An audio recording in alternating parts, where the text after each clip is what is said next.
శ్రీనివాస్ రెడ్డి గారికి నేను విజ్ఞప్తి చేసిన core urban reason outer ring road inside ఏదైతే నగరం ఉందో కాలుష్య రహిత నగరమే కాదు సాంకేతికంగా ప్రపంచంతో పోటీ పడే విధంగా ప్రభుత్వ కార్యాలయాలు ఉండాలి, ముఖ్యంగా సబ్ రిజిస్ట్రార్ కార్యాలయాలు ఉండాలి, పేదలు చదువుకునే పాఠశాలల్లో కూడా మార్పు రావాలి, ఒక నాణ్యమైన విద్యను పేదల పిల్లలకు అందించాలంటే ఒక మంచి స్కూల్స్ నిర్మాణం జరగాలి. ప్రభుత్వ కార్యాలయాలు నిర్మించడమే కాదు వర్షాలు వస్తే నీళ్లు చెరువులలో ఉండాలి, నాలాల ఆక్రమణ తొలగాలి. ఈరోజు అన్నీ మనం ప్రక్షాళన చేసుకొని ముందుకు వెళ్దామని చెప్పిన వారు ఒక మంచి సంకల్పంతో ఈ కార్యక్రమాన్ని ఈ పనులను మొదలుపెట్టిండు. మన నగరం రాబోయే రోజుల్లో రాబోయే 10 సంవత్సరాలలో ప్రపంచంతోనే 2034 ప్రపంచమంతా హైదరాబాదు నగరానికి చూడడానికి రావాల్సిందే. మనం నిర్మించుకోబోయే ఫ్యూచర్ సిటీ ప్రపంచానికి వేదిక కావాలి. ప్రపంచంలో ఉండే సాంకేతిక నైపుణ్యము అన్ని రకాల విభాగాలు అక్కడి నుంచి పనిచేస్తాయి.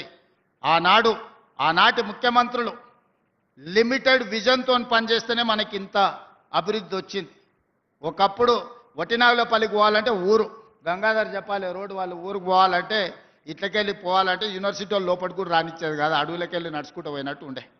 మరి ఇవాళ ఇదే పెద్ద నగరం అయింది, విశ్వనగరం అయింది. మనం విస్తరించుకుంటే మనం ఈ ప్రాంతాన్ని అభివృద్ధి చేసుకుంటే మన ఆదాయం పెరుగుతుంది, మన ఉద్యోగ ఉపాధి అవకాశాలు పెరుగుతాయి. ఎవరైనా ఈ అభివృద్ధికి అడ్డుకునే వాళ్ళను అడ్డుకట్టేయాల్సిన బాధ్యత మీరే తీసుకోవాలి. ఎందుకంటే నేను పనిలో నిమగ్నమై ఉంటా, అట్లాంటి దొంగల్ని పట్టుకోవాలంటే నాకు కొంత సమయం సరిపోతలేదు. ఆ దొంగల్ని పట్టుకునే పని మీరే చేయాలి. అభివృద్ధిని అడ్డుకున్నాడు అని అంటే మనకు శత్రువే. అభివృద్ధి చేసేటప్పుడు పేదలకు ఎట్లా న్యాయం చేయాలనో సూచన చేయండి. వాళ్ళకి ఇంకా మెరుగ్గా నష్టపరిహారం ఏ విధంగా ఇవ్వాలి, లేకపోతే వాళ్ళకి మెరుగైన ఏమైనా వసతులు కల్పించాలనో కూడా వాటి సూచనలు తీసుకోవాలి.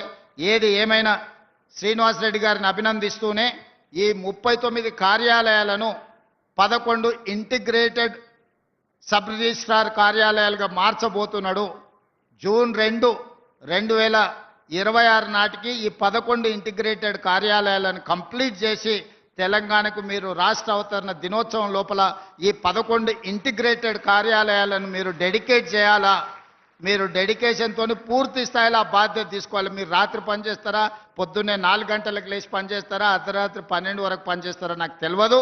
ఈ 11 కార్యాలయాలను అపర్ణ లాంటి ఆలోచన ఉన్న వాళ్ళని పట్టుకొని 11 కార్యాలయాలు ప్రభుత్వానికి రూపాయి భారం లేకుండా మా శ్రీధర్ బాబు గారికి భయం లేకుండా కార్యాలయాలు నిర్మించే బాధ్యత మీదే. ఎందుకంటే ఎంత గొప్ప కార్యాలయం నిర్మించుకుంటే వాళ్లకు పేరు వస్తుంది. రేపు పొద్దుగాల ఇక్కడికి వచ్చే ప్రతి వాళ్ళు అపర్ణ సంస్థ ఒక మంచి కార్యాలయాన్ని ప్రభుత్వానికి నిర్మించింది అని చెప్పుకుంటారు. ఈ 11 కార్యాలయాలకు 11 మందిని మంచి స్పాన్సర్స్ని చూడండి. ప్రభుత్వం నుంచి భూమి మీ చేతుల్లోనే ఉంది, భూమి మీరు ఇవ్వండి, నిధులు వాళ్ళు ఇస్తారు, అధికారులు ప్రణాళిక సిద్ధం చేస్తారు. అన్నీ నిర్మించి 2026 జూన్ 2 లోపల ఈ 11 కార్యాలయాలు మీరు నిర్మించాలని ఆశిస్తూ మీ అందరి దగ్గర సెలవు తీసుకుంటున్న ధన్యవాదాలు మిత్రులారా. Hello special secretary registration stamps Rajiv Gandhi Hanumanth garu. ఈరోజు గచ్చిబౌలిలో ఇంటిగ్రేటెడ్ సబ్ రిజిస్ట్రార్ కార్యాలయాల శంకుస్థాపనకి విచ్చేసిన గౌరవనీయ ముఖ్యమంత్రి వర్యులు గౌరవనీయులు శ్రీ రేవంత్ రెడ్డి గారికి, అదేవిధంగా జిల్లా ఇన్ఛార్జ్ మంత్రివర్యులు శ్రీ దుద్దిల్ల శ్రీధరబాబు సార్ గారికి, అదేవిధంగా రెవెన్యూ శాఖ మార్చులు పొంగులేటి శ్రీనివాసరెడ్డి గారికి, మరియు chief whip Telangana legislative council Patnam Mahender Reddy గారికి, honourable mayor Srimati Vijayalakshmi R Gadwal గారికి, అదేవిధంగా ఇక్కడికి విచ్చేసిన కార్పొరేటర్సు మరియు ఉదయ్ గారు ఎండి అపర్ణ గారికి, రంగారెడ్డి కలెక్టర్ గారికి, ఇక్కడికి విచ్చేసిన సీనియర్ అధికారులు, ముఖ్యంగా ప్రజలు, ప్రజాప్రతినిధులు, పాత్రికేయ మిత్రులు అందరికీ కూడా ధన్యవాదములు. థ్యాంక్ యూ అండి. హైదరాబాద్ మహానగర ముఖ చిత్రాన్ని, తెలంగాణ అభివృద్ధి రేఖల్ని వారి సందేశంలో మనకు అందించిన ఆనరబుల్ సీఎం గారికి, ఆనరబుల్ రెవెన్యూ మినిస్టర్ గారికి, ఆనరబుల్ ఐటీ మినిస్టర్ గారికి, వేం నరేందర్ రెడ్డి గారికి, మేయర్ గారికి ఎందరో పెద్దలందరకు